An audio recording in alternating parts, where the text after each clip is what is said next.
Tes 2121. Sebelum ke video, aku punya pesan buat kalian para makhluk dana. Jangan lupa pencet tombol subscribe-nya. Jika suka, like. Jika tidak suka, ya dislike aja. Tapi wajib subscribe. Jika menurut teman-teman video ini recommended banget untuk ditonton, silahkan share kepada tetangga kalian, teman kalian, keluarga kalian, adik, kakak, ayah, ibu, bibi, paman, kakek, nenek, dan seluruh orang yang kalian kenal. Dukungan dari kalian makhluk fana sangat membantu perkembangan channel ini. Ya wes, tanpa berlama-lama lagi, monggo langsung ke video.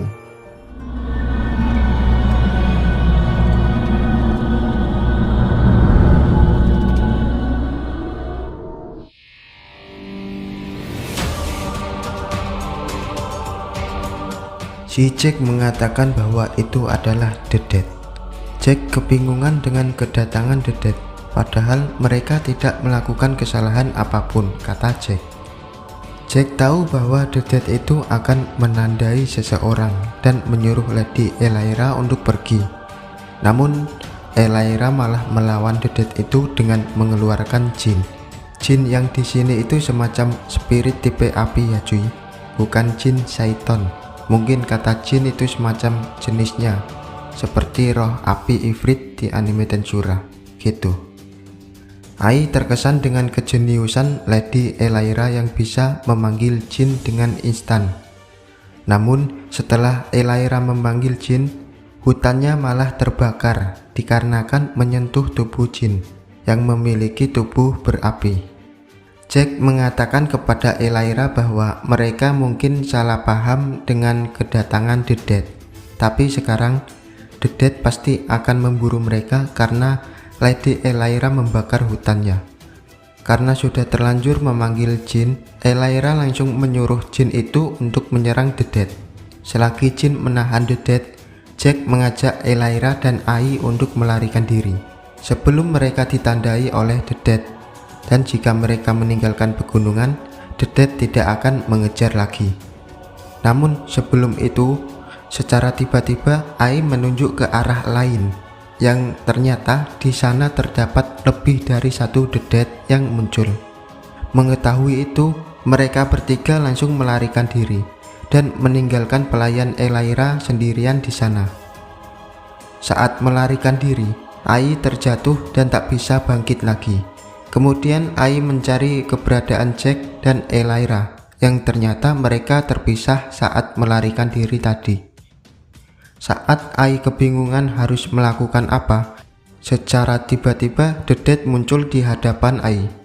Mengetahui bahwa itu adalah The Dead, Ai langsung melarikan diri dengan mata tertutup karena ketakutan. Tapi sayangnya dia menabrak sesuatu dan saat Ai melihatnya, ternyata itu adalah segerombolan The Dead yang sudah mengepung Ai. Kemudian The Dead kembali ke tempatnya sembari menyeret Ai yang sudah pasrah. Meskipun Ai kabur, dia akan diburu oleh The Dead selamanya karena dia sudah ditandai oleh The Dead. Lalu Ai menatap ke arah langit dan menyalahkan Jin Kyung yang sudah menghancurkan gunung hingga membuat dirinya diburu oleh The Dead. Karena ini disebabkan oleh Jin Kyung, Ai mencoba melakukan summoning dan meminta bantuan Jin Kyung sekali lagi. Setelah Ai merapalkan mantranya, ternyata tidak terjadi apa-apa. Dikira mantranya gagal, Ai bersedih dan menyalahkan dirinya sendiri yang tidak berguna. Boom! Secara tiba-tiba muncul ledakan yang terjatuh dari atas langit. Melihat ledakan itu, Ai sangat terkejut, bahkan The Dead pun sampai berhenti bergerak dan melihat ke arah ledakan tersebut. Di balik asap terdapat bayangan seorang pemuda, yang pasti kita tahu itu adalah si Jin Kyung. Dengan ekspresi bingungnya, Jin Kyung berkata, aku kembali. Mungkin lebih dari satu The Dead atau semua The Dead berhenti bergerak dan melihat ke arah Jin Kyung. Jin Kyung bertanya-tanya kenapa dirinya kembali lagi, yang seharusnya ini semua hanya mimpi, gumam Jin Kyung dalam pikirannya. Jin Kyung mengira bahwa dia pingsan karena terlalu lelah, tapi dia merasa kebingungan saat melihat ke arah mouse yang dia pegang.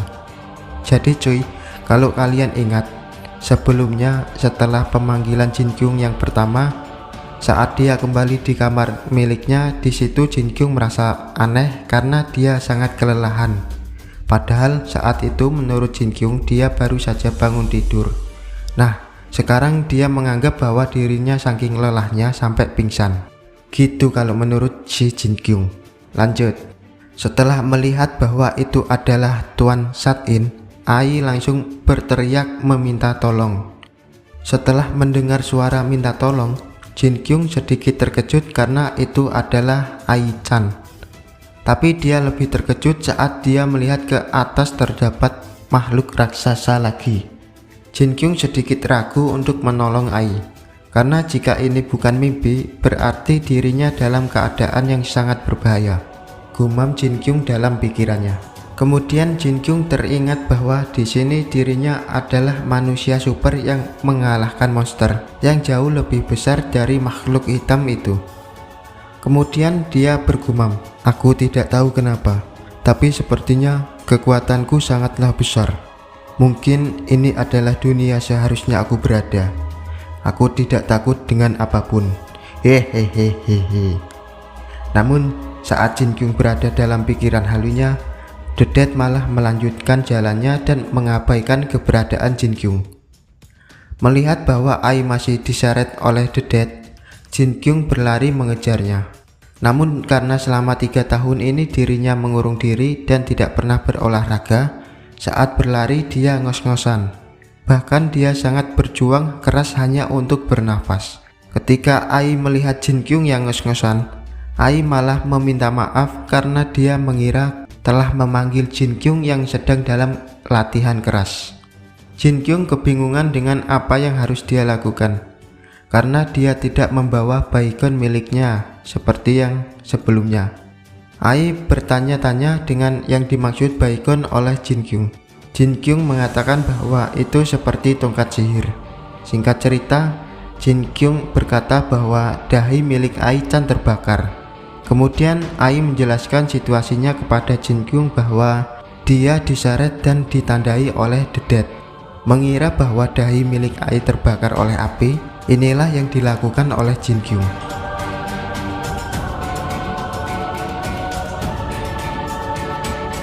Dia melempar pasir, menabuk-nabuknya, dan terakhir mengulti, yaitu meludahinya.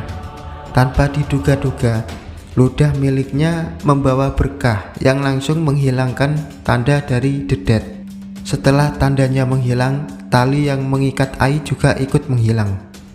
Dengan hilangnya tanda tersebut, The Dead langsung menatap ke arah Jin Kyung dan mencoba untuk menangkap Jin Kyung. Melihat bahwa tangan The Dead hendak menjangkaunya, secara refleks Jin Kyung langsung meludah ke arah The Dead. Jika kalian mengira ludah milik Jin Kyung tidak berefek bagi The Dead, kalian salah besar cuy. Karena setelah salah satu The Dead tadi terkena ludah milik Jin Kyung, tangannya langsung terbakar dan langsung membuat The Dead tersebut kehilangan salah satu tangannya. Bahkan The Dead sampai meraung dengan keras. Di sini tangan milik The Dead setelah terbakar bukan hancur atau terpotong ya cuy, tapi setelah terbakar langsung menguap. Sebenarnya bukan cuma tangan, tapi hampir separuh tubuh The Dead, karena yang terbakar itu masih terus menjalar sampai hampir separuh tubuh The Dead. Melihat bahwa makhluk yang dia ludahi menguap, dengan sombongnya Jin Kyung berkata, "Kalian masih terlalu muda 10 tahun untuk menantangku," kata Jin Kyung. Beberapa saat kemudian, semua The Dead menghilang secara tiba-tiba. Bahkan di tempat lain, The Dead yang sedang dilawan Jack dan Elaira juga ikut menghilang. Mengetahui The Dead menghilang, Jack dan Elaira jelas kebingungan. Mereka bertanya-tanya apa yang sebenarnya terjadi. Kemudian Jack mendengar suara gemuruh dari kejauhan. Dari yang awalnya suasananya tenang, langsung berubah menjadi mencengkam dalam sekejap ketika tiba-tiba muncul sebuah raksasa yang mirip Atlas di God of War.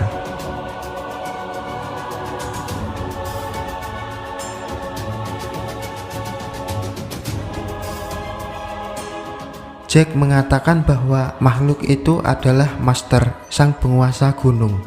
Jin Kyung dan Ai sangat terkejut dengan kehadiran sang penguasa gunung.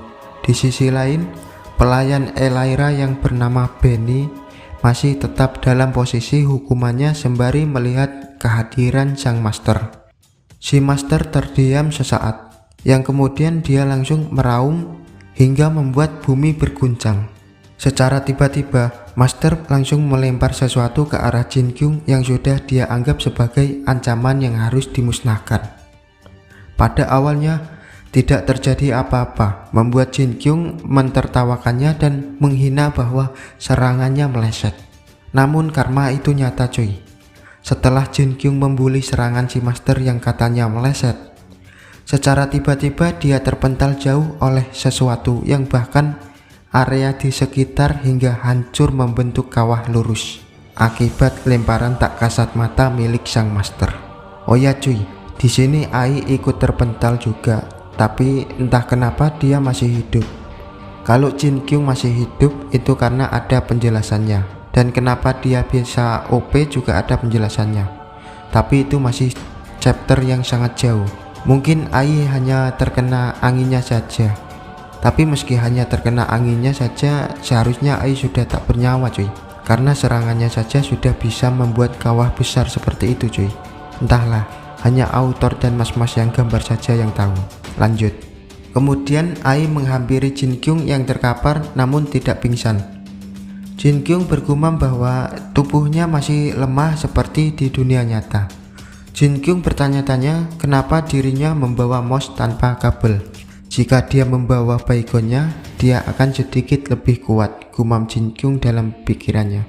Seketika itu juga Jin Kyung terlintas sebuah pemikiran setelah dia melihat mouse miliknya yang tanpa kabel. Kemudian Jin Kyung berdiri dan berkata kepada Ai dengan ekspresi seriusnya, "Ai-chan, jika aku mengalahkan monster itu, apakah kau mau mendengarkan permintaanku?" Melihat Jin Kyung yang seperti itu, secara spontan Ai langsung menyetujuinya. Karena kau membuat janji denganku, seharusnya aku harus kembali dalam keadaan hidup, kata Jin Kyung sambil berpose sok cool. Kemudian Jin Kyung mulai membaca mantranya sambil melepas baterai dari mouse-nya. Bagi kalian yang belum tahu kenapa mouse kok bisa ada baterainya, itu namanya mouse wireless, mouse tanpa kabel yang menggunakan Bluetooth. Kalau gak salah sih, soalnya aku gak pernah pakai mouse tanpa kabel. Mungkin kalian yang punya komputer dan menggunakan mouse wireless, coba komen apakah itu pakai Bluetooth atau ada alat khusus lainnya. Oke lanjut. Kemudian Jin Kyung mulai membaca mantra Chunibyo-nya yang bahkan membuat Ai merasa malu. Sembari membaca mantra, Jin Kyung bergumam bahwa dirinya akan menggunakan tubuhnya untuk menjadi konduktor dan akan menyalurkan 10 juta volt aliran listrik. Kemudian Jin Kyung mulai mengarahkannya kepada sang Master. Namun setelah beberapa saat tidak terjadi apa-apa. Jin Kyung mulai kebingungan melihat bahwa tidak ada yang terjadi dari serangan Jin Kyung. Si Master hendak menyerang Jin Kyung. Namun sebelum serangan Master mendarat ke arah Jin Kyung mengingat bahwa posisi plus minus dari baterainya ternyata salah. Sembari memutar posisi baterainya, dia berkata kepada Ai, "Hahaha, aku memang bodoh. Aku tidak meletakkan posisi baterainya dengan benar." Seketika itu juga Jin Kyung langsung memutar posisi baterainya dan boom, Jin Kyung langsung terpental jauh akibat dorongan saat dia mengeluarkan jutaan volt listrik. Dan listrik yang dikeluarkan Jin Kyung sekarang sudah berubah menjadi petir yang langsung menyambar ke tubuh raksasa sang Master, hingga terlihat seperti sang Master sedang menerima hukuman surgawi. Adegan tersebut terlihat oleh semua makhluk yang berada di hutan itu. Saking kuatnya petir itu, Master sang penguasa gunung langsung hancur seketika itu juga.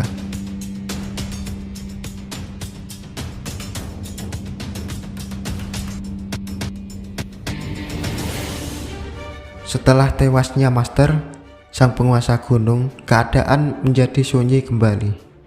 Jin Kyung yang masih tersungkur ke tanah karena terpental, secara tiba-tiba berteriak mengatakan kalau Raya-chan miliknya tidak memiliki kutu di tubuhnya. Kalau kalian lupa siapa Raya-chan, Raya-chan adalah nama action figure milik Jin Kyung. Melihat Jin Kyung yang tiba-tiba berteriak, Ai sangat terkejut. Tapi kemudian Ai memuji Jin Kyung yang sangat hebat, bisa mengalahkan raksasa dengan satu serangan cuy. Ai pernah mendengar bahkan hero di legenda saja tidak bisa mengalahkan raksasa. Lalu Jin Kyung mengatakan bahwa dirinya hanya melepas segel yang membelenggu The Evil God of Electric yang ada di baterainya, gitu kata Jin Kyung. Ai tidak menduga bahwa Jin Kyung akan menjawab panggilannya. Ai sangat berterima kasih karena telah memperhatikan dirinya yang rendah ini, kata Ai sambil membungkuk. Kemudian Ai bertanya hadiah yang diinginkan Jin Kyung darinya. Karena perkataan Jin Kyung yang tadi hanya untuk terlihat keren, dia kebingungan dengan pertanyaan Ai tentang hadiah. Untuk menghindari malu jika dia menjawab kalau dia tidak tahu, jadi dia berkata bahwa akan memberitahunya lain kali saja jika dirinya kembali, kata Jin Kyung. Mendengar bahwa Jin Kyung berkata dia akan kembali, Ai merasa sangat senang yang berarti dirinya bisa memanggil Jin Kyung kembali. Sebelum Jin Kyung kembali, Ai memberikan sesuatu yang bernama Aether. Ai menjelaskan Aether punya kekuatan untuk menghubungkan sang summoner dan yang disummon.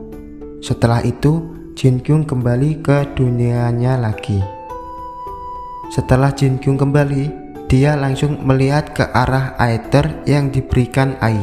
Setelah mendapatkan bukti nyata berupa Aether yang diberikan Ai, Jin Kyung langsung menyadari bahwa yang dialaminya bukanlah sebuah mimpi.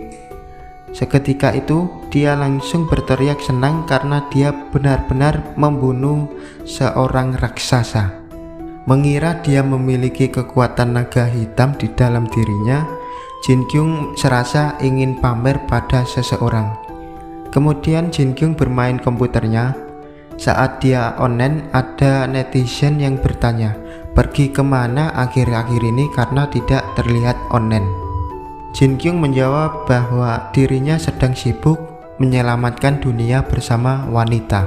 Namun, para netizen malah mengira kalau Jin Kyung sedang bermain game kencan. Jin Kyung mencoba menjelaskan bahwa dirinya benar-benar dipanggil ke dunia fantasi dan melawan raksasa. Tapi justru netizen semakin menghinanya. Kesal dengan hinaannya, Jin Kyung mengambil baygon dan mencoba untuk menghukum netizen dengan menyemprotkan baygon keluar jendela. Namun yang keluar hanyalah air baygon biasa. Jin Kyung merasa seperti orang bodoh mengetahui kekuatannya tidak bekerja di dunia itu. Kemudian Jin Kyung menyadari bahwa baygon miliknya hampir habis padahal masih baru. Begitu juga dengan baterai mouse miliknya. Jin Kyung menduga itu karena dia menggunakannya untuk melawan monster yang sebelum-sebelumnya. Sementara itu di sisi lain, dengan ekspresi herannya, Ai bertanya-tanya kepada Benny, kenapa dia masih melanjutkan hukumannya pada saat situasi genting tadi. Benny berkata bahwa Lady Elaira masih belum menyuruhnya untuk bangun. Beberapa saat kemudian, Ai mengajak Benny untuk pergi. Benny bertanya kepada Ai apa yang sebenarnya telah terjadi di sini. Ai menjelaskan bahwa penguasa gunung muncul dan dirinya telah mengalahkannya dengan sihir pemanggilannya. Namun Benny tidak mempercayainya dan mengira kalau Elaira yang mengalahkan si penguasa gunung.